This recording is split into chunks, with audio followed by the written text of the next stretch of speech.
Praise the lord. ఈ రోజు దేవుని వాక్యము, దేవునిని వెతికితే ఆయన ప్రత్యక్షమవుతాడు. మీరందరూ నా మాట వినుడి. మీరు యెహోవా పక్షపు వారైన ఎడల ఆయన మీ పక్షమున నుండును. మీరు ఆయన యొద్ద విచారణ చేసిన ఎడల ఆయన మీకు ప్రత్యక్షమగును. మీరు ఆయనను విసర్జించిన ఎడల ఆయన మిమ్మును విసర్జించును. 2వ దినవృత్తాంతములు 15వ అధ్యాయము 2వ వచనం.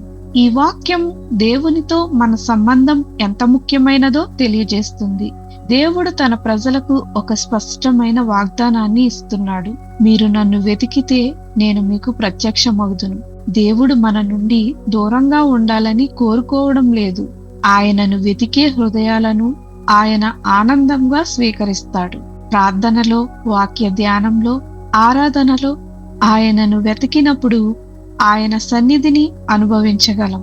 అయితే ఈ వాక్యంలో ఒక హెచ్చరిక కూడా ఉంది. దేవునిని నిర్లక్ష్యం చేసి ఆయన మార్గాలను విడిచిపెడితే మనమే ఆయన ఆశీర్వాదాలకు దూరం అవుతాం. కాబట్టి దేవునికి దగ్గరగా ఉండడం మన ఆత్మీయ జీవితానికి అత్యంత అవసరం. దేవునిని వెతికిన వారికి ఆయన ప్రత్యక్షమవుతాడు. దేవుడు తన ప్రజల పక్షమున నిలుస్తాడు. దేవునితో సన్నిహిత సంబంధం ఆశీర్వాదాలకు మూలం. దేవునిని విడిచిపెట్టకుండా ప్రతిదినం ఆయనను వెతకాలి. మన జీవితానికి ముఖ్యమైనది సంపద కాదు, పదవి కాదు, దేవుని సన్నిధి. మనము హృదయపూర్వకంగా ఆయనను వెతికితే ఆయన మనకు సమీపమై తన కృపను అనుగ్రహిస్తాడు.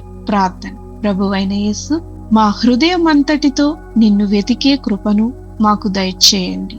నీ సన్నిధిలో నిలిచి నీ చిత్తాన్ని తెలుసుకునే జ్ఞానాన్ని ప్రసాదించమని యేసు నామంలో ప్రార్థించుచున్నాము తండ్రి. ఆమేన్.